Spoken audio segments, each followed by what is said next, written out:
Welcome to our podcast For Impact, the charity podcast. We're here to give voice to the sector and talk about the taboos and challenges that are holding it back and what we can do about it. Our topic today is impact. It's our bottom line as a sector, but why is it not the focus of regulation, funding, or even our name? And what do we need to do to ensure impact is front and centre in everything that we're doing? I'm Felicia Willow. I'm a consultant and interim CEO, also known as the Mary Poppins of the charity sector. I work both directly with charities on governance, strategy and change, as well as increasingly looking across the sector to resolve some of the systemic issues that hold For Impact organisations back. I'm here with my co-host, Chris Pitt from the Benefact Group. Hello there. Lovely to be here today. I am Group Impact Director at Benefact, so the clue is in my title. We may be a corporate, but we're not the CSR team here. We are about impact. We believe in the impact that charities have in the world really passionately, and we want to support that. So today, our episode is going to discuss just that. So Felicia, who are we talking today and what are we going to be learning about? We have got three fantastic guests today. We've got Shanaz Latif, who is an impact specialist who has been working in the sector for more than 20 years. Erin Northey, the CEO of Educate Sierra Leone, a small but mighty charity running schools and working on education. And Barnaby Winter, a brand specialist with buckets of experience who's going to help us think about how we can change the name of the sector itself.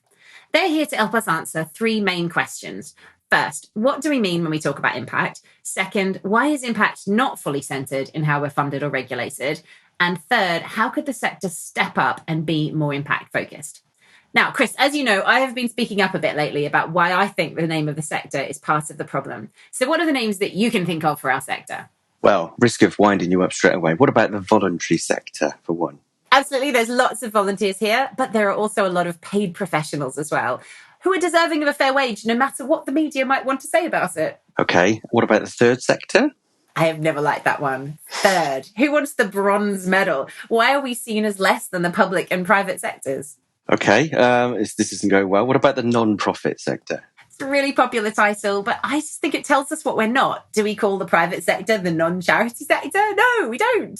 Okay, we're struggling here. What about the charity sector then? Now, I do use that term the most often, but I do think it brings with us these connotations of Victorian-style ideas of power, privilege, patronage, and it's just not really ideal or fitting in the 21st century anymore. I think I can see what you mean. So none of these names are particularly empowering or clear about what the charity sector actually does. No, they're not. And I think that by having these fuzzy, slightly off names, it gives the sector a lack of clarity. It leads to these slightly fuzzy ideas about what charities are, which are often not quite right.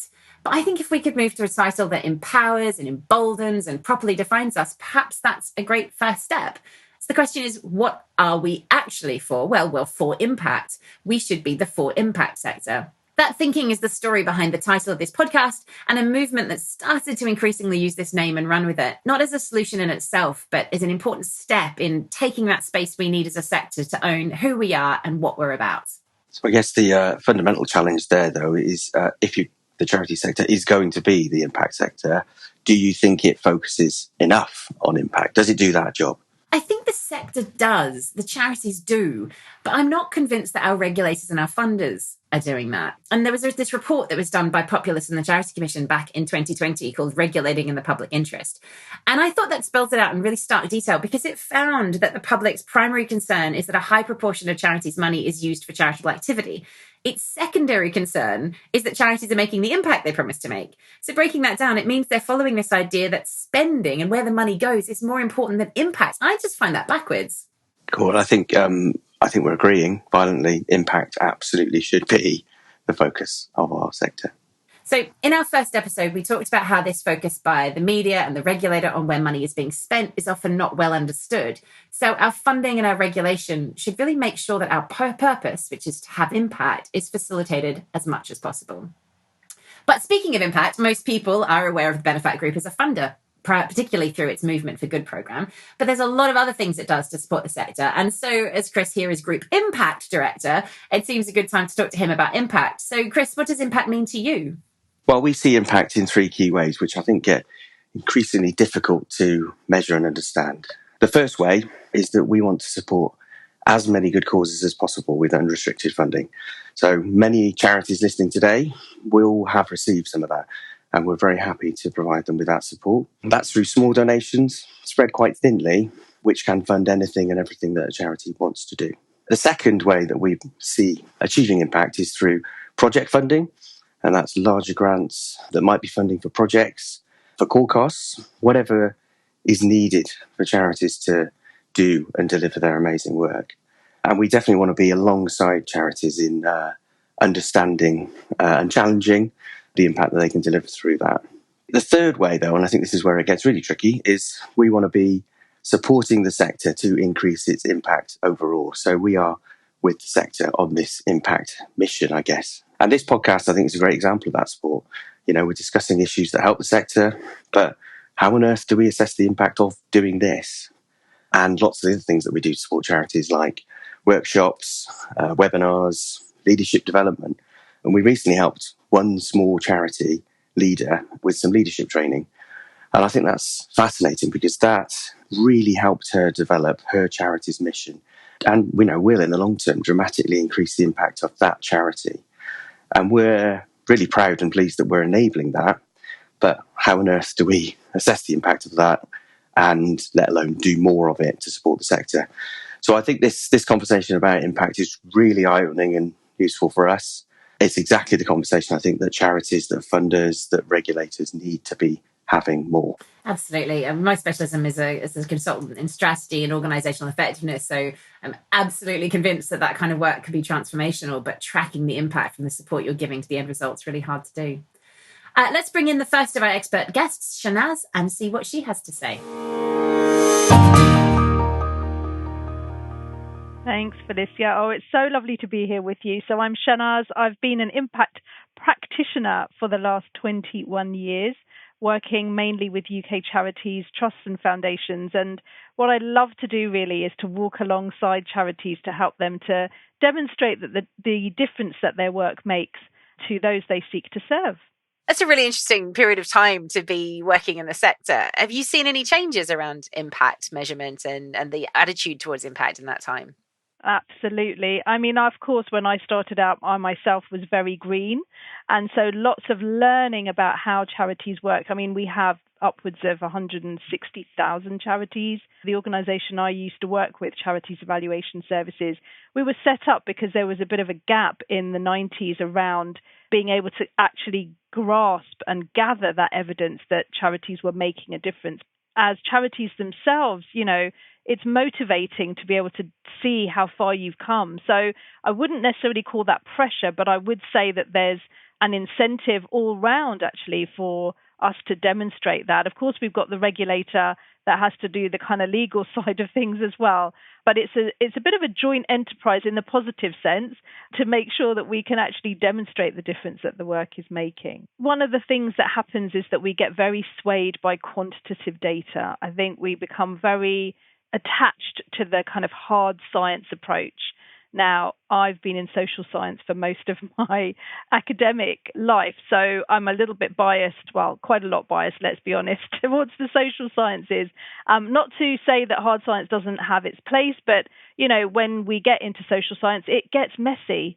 And actually, it's really important then to kind of say, as the regulator, as the funders, you know, we respect qualitative approaches to data collection as well as the quant, but many of us are swayed by the numbers, and I think that's why perhaps there's a little less focus on impact and more, well, maybe we can talk about this, Felicia, but what is value for money? There's probably a whole podcast episode there as well. It's the tricky thing though, isn't it? Because I do think about, as a donor myself, I give to charity.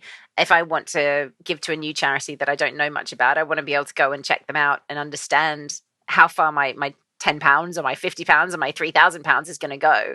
And so for me, I don't have that question of where the money's going. I want to know what the money's going to achieve. And I realize it's tricky, but I would love to see a regulator with some kind of approach where impact was a factor in it, and not just in the description part of the annual report, but more prominent. So it's not the division between how money's being spent as the first thing you see. It's something about impact or something else. Yes. And would it persuade you if you saw one story that really had a depthful, long-lasting change, one story versus many mini stories that kind of have Yeah, some results. I mean, this is the other thing, right? That the fact that we are humans and that we like to hear stories is one thing. But when we hear a really life changing story, just one of them could be the impact that we're persuaded by. But you might be a different personality type that kind of quite likes those lovely little vignettes that come along as well. So again, that quant-qual debate, is it about quantity or quality?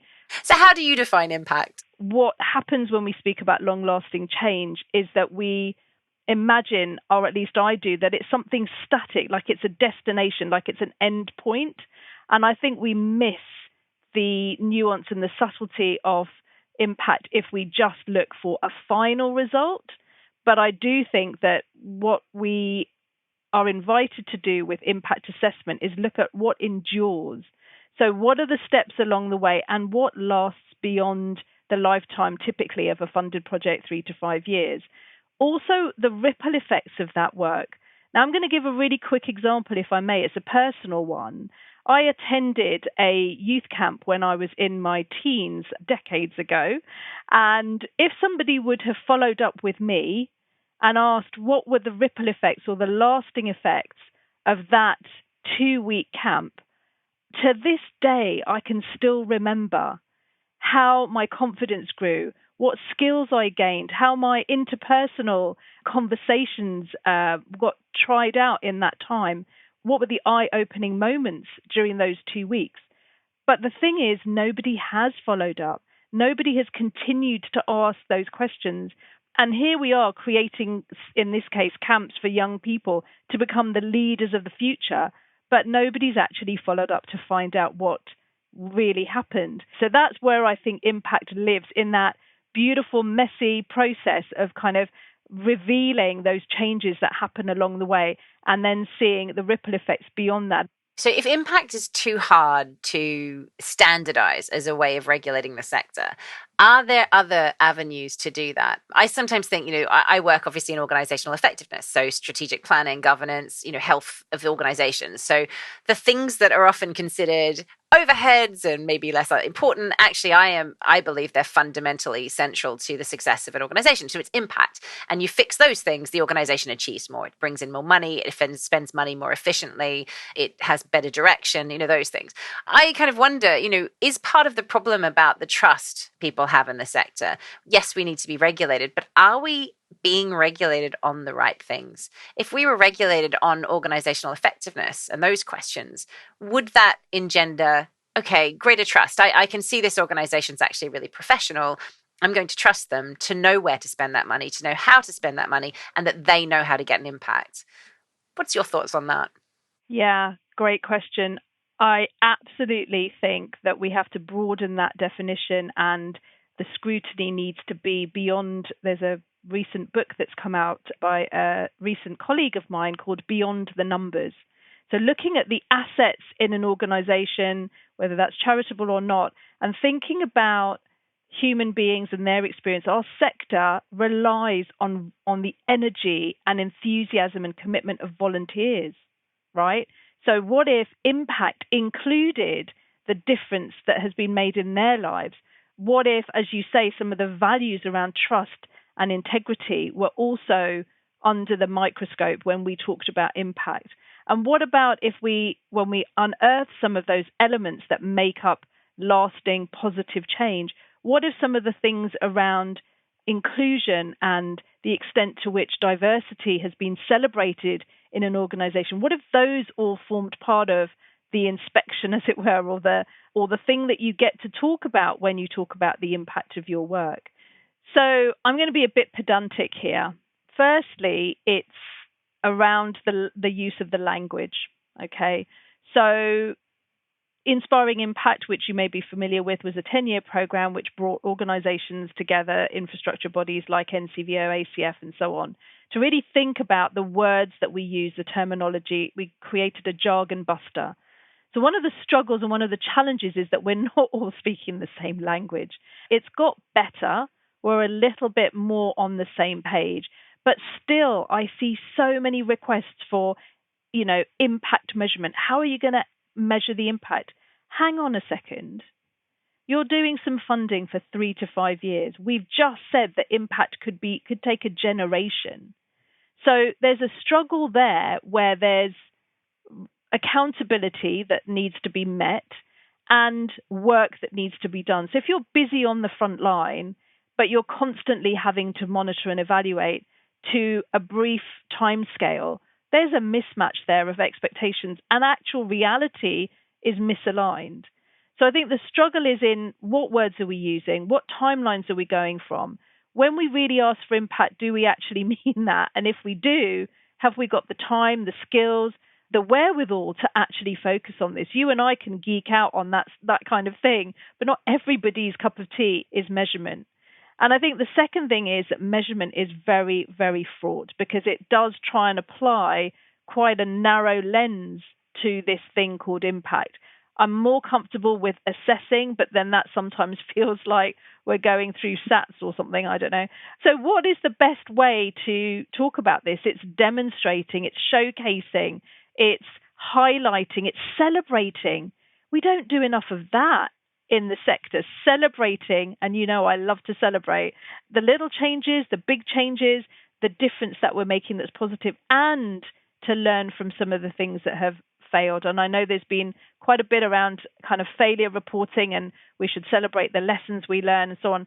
That is also in the realm of impact. So the struggle here is that we have to look like we're achieving only positive things and only tell the good news stories when actually life is ups and downs. I think the point you made first there about the sustainability of something that's been done for 3 years, I think anybody who's worked in the sector has deep frustrations when you filled out that grant application form and there's the question, how will this project be sustainable beyond the life of the funding?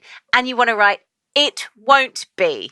It won't be. Don't be ridiculous. So yeah, incredibly frustrating on that question, and absolutely on the lessons learned. I've worked as a funder before, and I've been frustrated by the decisions being made by people on boards of funders who perhaps don't have that for impact sector experience, and making these decisions that affect a huge number of people and not really listening to the professionals, the people who really know what they're doing on the ground. Yes, and thank you for that, because I think that just reminds me of a point I wanted to make also around self-definition, like self-evaluation, self-defining. When we inculcate that culture of learning, growing, moving, failing, all of those things into the organization. You were talking about effectiveness earlier.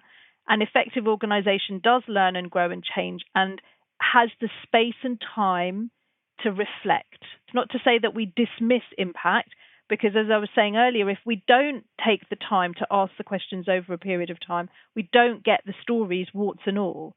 So it does require kind of sewing into the fabric of organizational life this idea of reflection. How far have we come? What was the fork in the road that helped or hindered us? And so when we have that and we share that and we showcase that and we get together with our donors, our beneficiaries, our staff and volunteers, and we celebrate that, I think that's why celebration for me is so important, because it means we can come together almost round a table, and it's important to feel like equals when we do this and go, how far have we come? Okay, and what's left to do? Because otherwise what we'll do is we'll turn around and 10 years will have passed, and then we definitely can't talk about the impact because we just haven't collected that data and spent that time reflecting. And it changes the rhythm in an organization if there are those pause points, if those pause points are welcomed and people actually make use of them. Oh, I couldn't agree with you more on that. And I so often see charity teams who are, achieving such incredible things, changing people's lives, doing this incredible work, working incredibly hard, and the wins will pass them by because what they see is the next need and the next person and the next thing they need to do. And that carving out that space for both, as you say, celebration and learning, I think is so important. And I think it would help also with the wider issues we have in burnout in the sector. We don't often stop and say, that was awesome. What we did today was amazing. We did this incredible thing. And I think one of the great privileges of my work of going and working with all these different organizations is I meet awesome people all the time doing incredible things. But they often don't, they forget to see it. They forget to kind of wait. But actually, as you say, that investment of time and resources to a certain point in really thinking about these things and celebrating it, I think is really important. To borrow a phrase from Brené Brown, she talks about stories as being data with soul. And I really would like to invite people, when they think about impact and that grey cloud of, we've got to assess, we've got to monitor, we've got to evaluate, that gets lifted by this promise of hearing wonderful stories. And I think it is there is a huge onus on funders to take that bird's eye view, that kind of helicopter stance to say, gosh, we can see across all of these wonderful things that we've provided funding for and maybe even support, we can see some amazing themes emerging. We can see some glimmers of hope. We can see some things really changing. And it's on us, really, in fact, to demonstrate impact.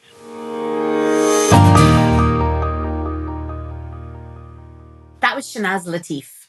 Well, and Shanaz, I think she used a brilliant phrase that I really loved about sewing reflection into the fabric of your organisation. I absolutely love that. Yeah, me too. I'd love to see it sewn into the fabric of the entire sector, for us to be supported in thinking about what works and what doesn't and what we can do next, and for us to have the safety and the trust that we need to be able to do that. Let's talk now to Erin. My name is Erin Northey. I am the Chief Executive of Educate Sierra Leone. And we like to say that we're a small to medium charity making a big impact. We run a network of free schools serving some of Sierra Leone's most underprivileged children who wonderfully consistently get the best exam results in the country. We also run a number of school improvement programs working to sort of raise the standard of education for all children in Sierra Leone, as well as an alumni network, a degree course with the University of McKinney, and a number of equality programs to make sure that girls have access to and are successful in school. That all sounds like a lot of different things that you're doing. How do you measure the impact of what you do? It's interesting because each of the programs, obviously, and projects have different things that we're looking at. And sometimes the things that we're looking at aren't always the things we should be looking at. And we don't realize that until sort of mid-project. So I would say, and you know this from your time in the charity sector as well, and this speaks a bit to challenges, there are so many different matrices for different funders. And there's the impact, the data, the monitoring and performance and output data that we're collecting. But then there's also each funder, various stakeholders also have their own measurements that they value, that they want us to collect and measure and report on as well. So does the requirement to demonstrate your impact come primarily from your funders or from other sources as well? I think so. I'm trying to sort of think through, is it that they're the sort of the group we think about most often because we're so dependent on them? But I think there are other groups as well. I mean, there's the government. Our team today was meeting in Parliament to present our impact and what we do so it can be approved by the government. So we can be a registered NGO in Sierra Leone, and that's something we have to do every year. So I think there's a variety of different people that we're sort of accountable to and impact. Obviously, our donors, but I think our individual donors are much more sort of whatever story we want to tell, they're with us. They believe us. They believe in our work. They trust us. So they're a bit different versus a funder who's going to be giving us a grant to deliver a very specific project with very specific outcomes and impacts. So it sounds like you have to meet impact in a lot of different ways and perhaps not always in the ways that are most useful to the work that you're trying to do. Would that be a fair summary? I think so. I think especially for education, a 3-year education project, we can measure some of the outcomes and outputs, and we can put together an impact report. But the reality is that the real impact of that project, you're going to see 5 to 10 years out. And that's not something that's reported on. It's been interesting because recently we've seen the research come out about the Sure Start centres and the fact that the investment in those early years was really impactful when you're looking at these young people now sitting their GCSEs, which of course feels like that's kind of obvious. But at the same time, this research seems to have really quite stunned everybody, like, wow, there's this big impact.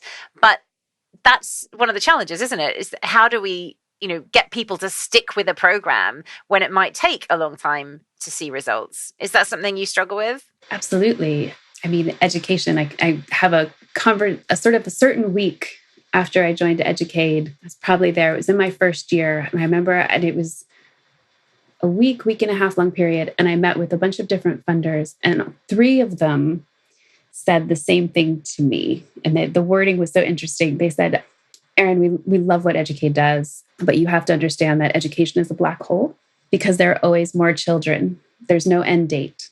And that's a fair point. And it's much easier, I think, in areas like public health. And I'm not saying they don't have these long-term impact issues, because they do, but it's much easier to say, this many people are benefiting from this vaccination program or this well that now has safe water.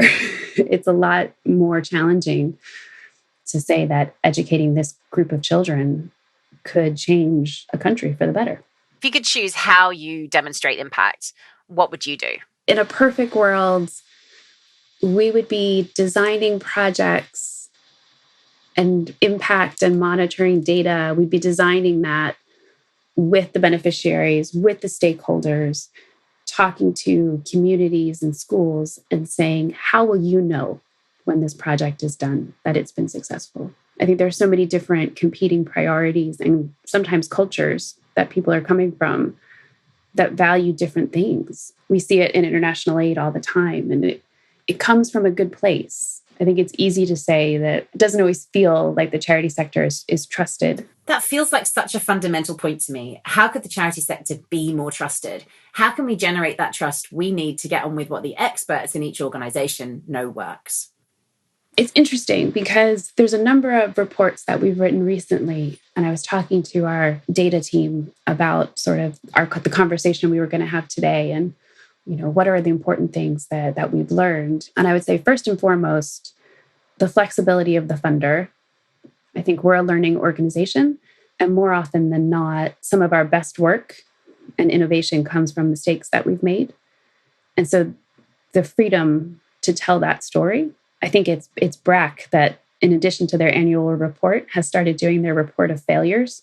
And I think we need more of that in the sector. So they report on their 4 biggest failures of the year and what they learned from it. And I think I wish that smaller organizations could say, not that this project didn't work, but maybe we were measuring the wrong things. So we talked to the funder and we started measuring something else. And this is actually the success. I think the number of reports we've written or we've given to funders, and some will have, add an additional 500 words here for lessons learned or, some good quotes or a case study. But there's no place. Our data coordinator brought this up to me, and she said, I always wish there was a place in the report where we could just have the program manager say, this is what we actually learned, and this is what I wish you asked me. And I think we'd all be better for that if that was an opportunity. Some funders seem to be so much better at generating that relationship. And I think that often comes, in my experience, when I've been interim CEO at organizations where we've had that unrestricted funding relationship, where an organization, a funder, invests in your charity and its strategic plan, not in a project, because it's so much easier in that situation to have those frank and open discussions and to have them operate almost like another critical friend coming from it with a different kind of set of skills that can be really helpful. And so you're more likely to bring those problems. Whereas I think the funders who are more rigid and more project-based can often, not allow those conversations to happen because they've got it in their head, this is what we're doing, therefore this is what we're doing. And, obviously some project funders are much more flexible than that. I don't want to put them all in the same category, but that's been my experience. The trusts and foundations, the organizations that we do have those relationships with, and where there is a lot of trust, those are, interestingly enough, the programs that we underspend on and we have savings on more often than not. And then we go back to the funder and we say, we've underspent because we've made savings. And we also, more often than not, surpassed our targets because we were having that ongoing conversation about where things needed to change, where budget lines needed to change. And it sounds like there's trust for your professional expertise as well. That feels so important in that. Absolutely. And I know it's easy to say, I think there's an assumption that I think is incorrect. I should note that charities are going to waste that money or use that money, or there's something wrong with investing in overhead or admins or the admin fee. But I think that's where the real work happens. And when you actually have conversations with funders who trust you to make the right call, those unintentionally have been the projects with the best return on investment. and the biggest impact numbers and genuine savings that we return to the funder at the end of the project. So one of the things that I've been talking about is the focus of our regulator is on where we spend our money, not on what that money achieves. And I appreciate that impact, while it should be our focus and our bottom line, it's not necessarily an easy thing to standardize. Looking at where the money's spent isn't right. It's not helpful. Doesn't tell us anything. If we can't have standardized impact measurement processes, which I'm sure is the reason why the regulator says they don't do it that way, then what could we have? What would work better? I don't think there is no one solution that's going to fit all organizations. I like that the Charity Commission puts it on public benefit and the onus on the organization to say, tell us how you serve the public. In my ideal world, and maybe this is because I'm a former teacher and I work for an education organization, but I would love for the next sort for annual report, I would love that we have to report not only on our expenditure and our income, which we should do, but I think I would love us to do something more like the BRAC failure report. And there's no way to tell that story. There's no place to tell that story. It feels so far from where we are now. I mean, in our first episode, we talked about how much the media loves a charity gone wrong. So could you imagine if we put up, these are the mistakes we made? I mean, it would be brutal. You know, I feel like it just keeps coming back to trust for me. And I totally accept that charities need to be regulated. But it feels like charities being regulated in an environment of mistrust and an assumption of incompetence. And I think that's where I find the situation most galling, because I know from my work that charities are incredible and the people who work for them are incredible. And it's not true. It's not that the charity sector is in any way incompetent or unprofessional. It's held back by what we can't spend money on. But I think this focus on impact, and it's one of the reasons that I want to use the phrase the for impact sector, is because I think that gives us a role. It gives us our role. It puts it out there front and center. This is what we're here to do. We know what we're doing. Give us a bit more trust, and let us get on with the job. Because actually, if you focus on where we spend our money, you're holding us back. I think that's absolutely right. And I would challenge anyone, but especially you, find me an organization or a body where every pound is given the scrutiny, every pound spent is given the scrutiny of an FCDO contract. And I think that's part of the challenge is charities are under such pressure to prove that this pound, this dollar, this euro is going to affect, it needs to improve the lives of 1,000 people, or it's not a worthy investment, right? And it becomes about numbers, and it becomes about those short-term projects that can deliver those big numbers, but they're not going to deliver big long-term change for individuals, communities, at all. But there's an ongoing joke in Sierra Leone about if you want numbers, if you want people to come to something and you need big, big numbers, and we've never done this because we can never afford this, it's the dream, is you provide chicken at lunch. And if you provide chicken at lunch, you are going to have lots of people turn up for the chicken. I mean, maybe you will change their lives while they are there. You've given them a meal, and that's obviously a help, but maybe it's a workshop, maybe it's a lesson, maybe it is something that is going to change their lives. And I'm not trying to say anything to the contrary, but I think investing in a child's education, from 4 to 18 is more expensive, and it's a long game. And you can deliver really big numbers by, having a lot of people sit in a workshop, sometimes the same workshop over and over again. Yeah. Well, that's the thing, isn't it? That's the opposite of impact. I mean, years ago, I worked with an organization that was working on addiction treatment, and its commissioned contract paid it for how many people went through a program. If the same person went through this addiction recovery program, dropped out, fell off the wagon, went back in again, that was 2 people. So they could go round it 6 times, which gave them 6 times as many people. But actually that showed that the system wasn't effective.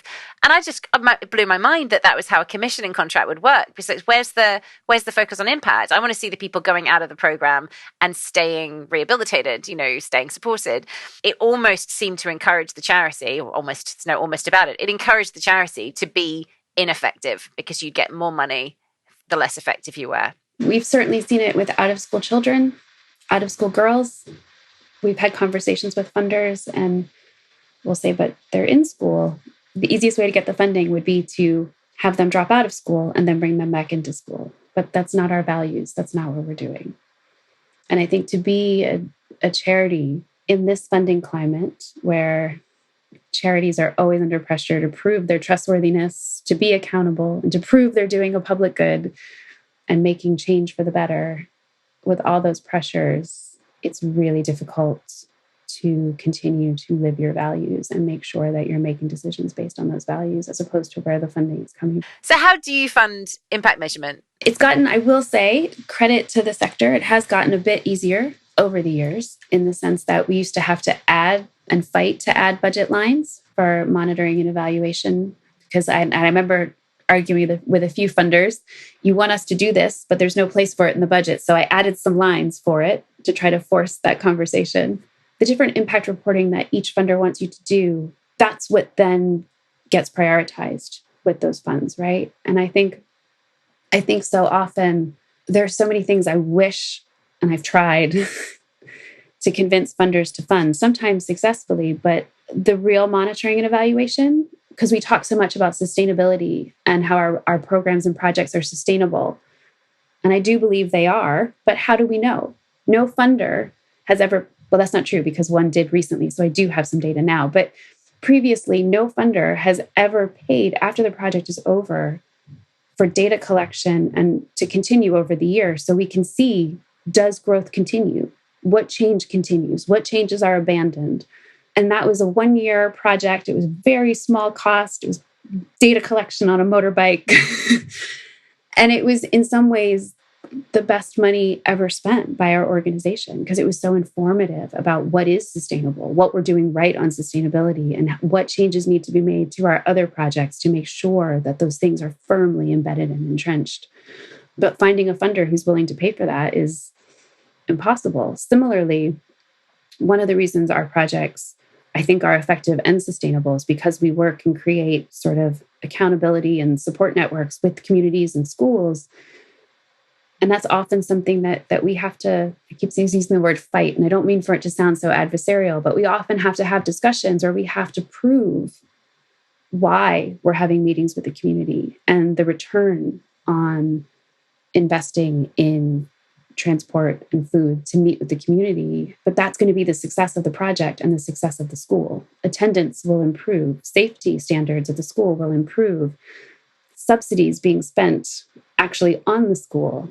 All of these things are sort of the real indicators of a successful project, but they're not things that are measured in anyone's reporting matrix.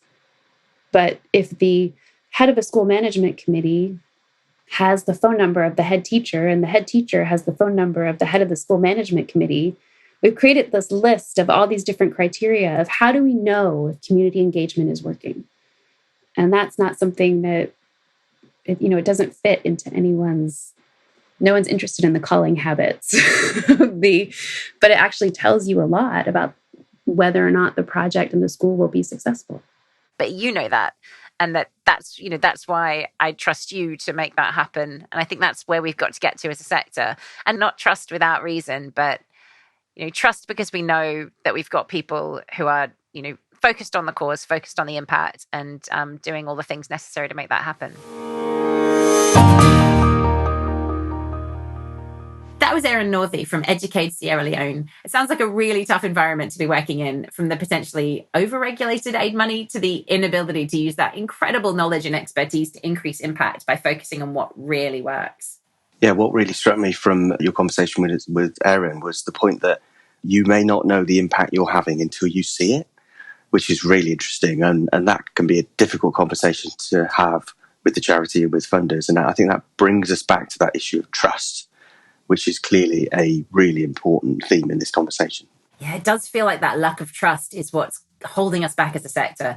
And that came up in our first episode as well. When we're regulated and funded ineffectively, when compliance hinders rather than helps it, whether it be through only reporting on how we've spent our money or where we have to stick to good news stories only, we're being held back from achieving our purpose and having a greater impact. And for us to be truly impactful and impact-centered, we need to be trusted.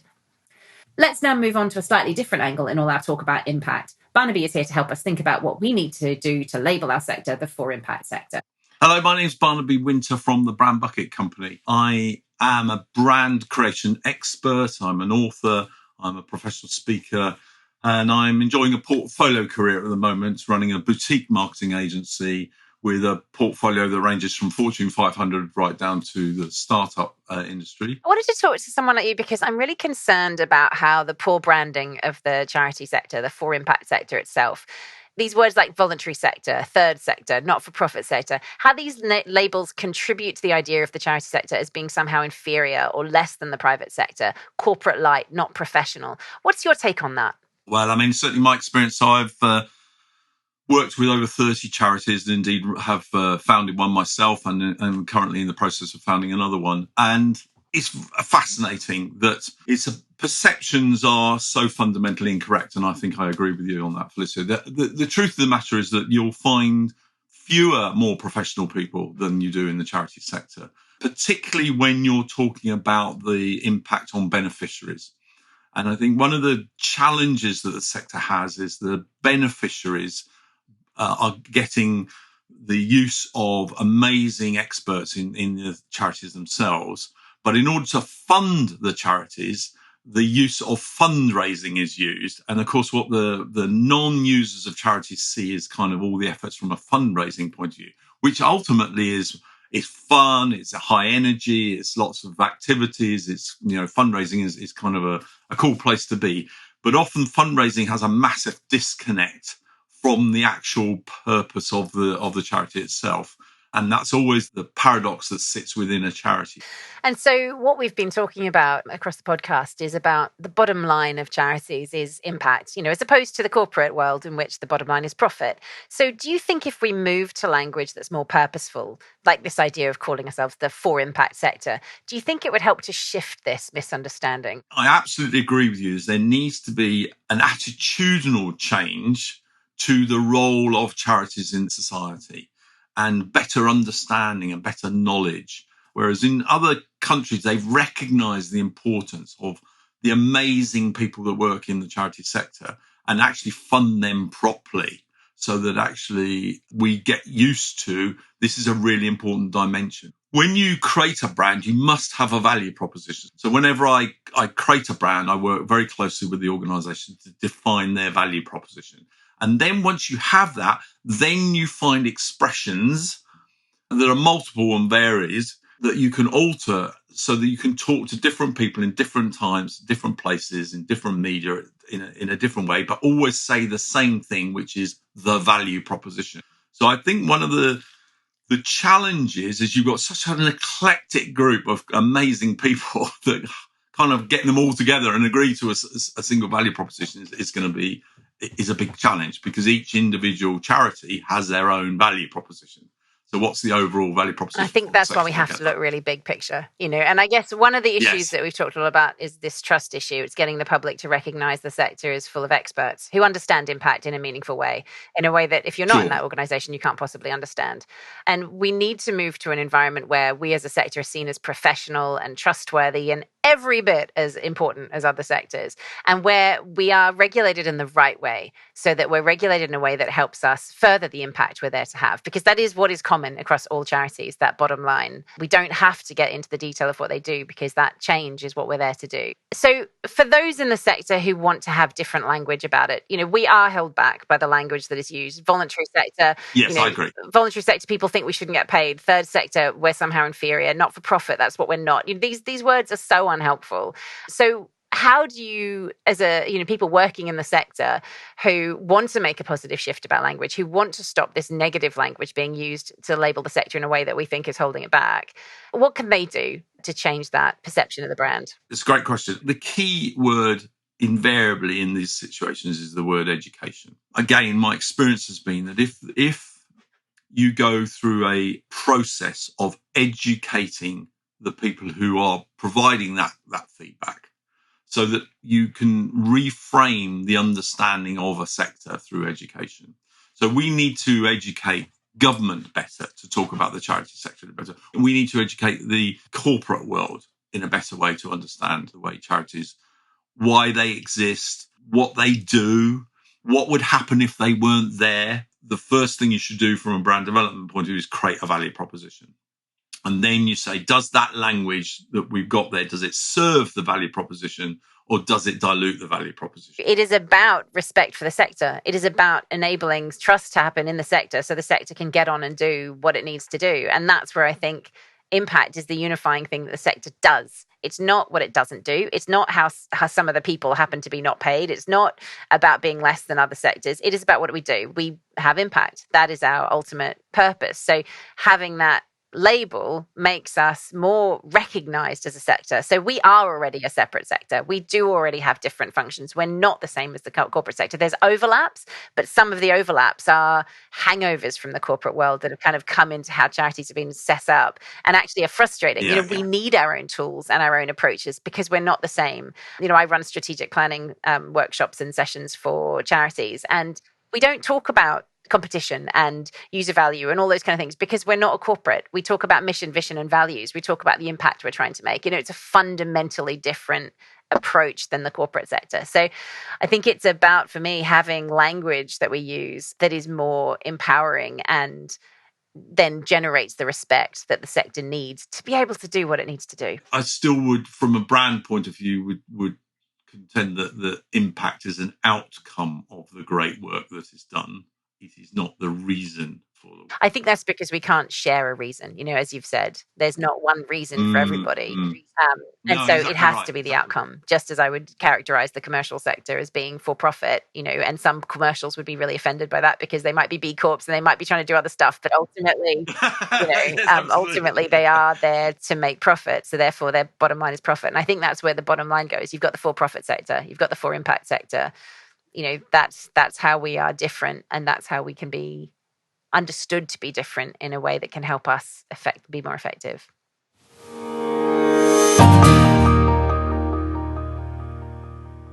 That was Barnaby Windsor from the Brand Bucket Company. We have some real challenge ahead of us in centering impact, not only because all the things we've talked about, it's hard, it's expensive, sometimes measurement of it is required in a counterproductive way, but there's also a fundamental lack of understanding about the charity sector and how it is different. And sadly, I think that's often connected to a fundamental lack of respect for the sector as well. And I really feel that centering impact and making this point is about us owning the space and our expertise in a more fundamental way. So I don't think we started this thinking we were going to come up with some very simple answers. And clearly going forward, I think, the sector has got a lot of challenges. We've got to get funders to be open-minded about impact, to focus on it in the first instance, to have trust in the charities that they are funding and work with them in that journey, open-minded about how that impact will be delivered. We've got to have conversations about how the sector is regulated and how it is more focused potentially on impact. And we've got to have a broader understanding, I think, of how impact has an impact on the bottom line. I think Erin made some really helpful points about how the funders who do this well are facilitating better impact and those who aren't are holding impact back. And it just really makes me think about the sector as a whole and how a regulation could not only build public trust, but also better facilitate impact as a whole. And I think we need to see charities to be able to demonstrate that they're trustworthy, professional, that they know what they're doing. You can give them money, they can take that donation, and they can make it have the biggest possible impact. You heard Erin talk about unusual conditions for success. We need to trust the experts, trust charities to make these decisions. This focus on spending in the regulation seems to imply that, Joe Blogs on the street somehow knows better than expert charity professionals on how to make donations go as far as possible. And I don't think so. How did we get it to a place where we are so distrusted to the point that our regulation undermines our ability to have impact? And how can we get regulators and the funders to move away from this? I think we just need to fundamentally rethink what we're regulated on if what we've got is currently detracting from our impact. Gosh, I think we've used this word a lot, but this topic is challenging and we've delved into it a lot. But I think the act of having this conversation and talking about it is what the sector needs to move us along. Absolutely. I really do think it's a distinctive thing about the Benefact Group as a funder and charity-wide supporter that you do reach out, you listen, you learn from the sector, and you do this kind of thing. You facilitate these conversations. So I'm really happy to be here and to be part of doing that. Well, I think it's fundamentally in our interests that we support the sector. How are you feeling about this topic now that you've been through these conversations? I think I'm just more convinced than ever that we need to be better. As members and supporters and funders of the For Impact sector, we need to be better at emphasizing what we're here for and that we're here for impact. And of course, the name is only one tiny step. We have so much more we need to do, but it's a really good start. And I think we need to find this better way that we can be trusted, to demonstrate that we can be trusted, and to be better known for what we do and not what we don't do. And also have these conversations about accepting that impact demonstration is really complex and it's usually not even possible within the timeframes of the average project. So lots to do. Let's crack on with it. And thanks so much to our guests, Shanaz Latif, Erin Northey, and Barnaby Winter, and of course to the Benefact Group for supporting this podcast.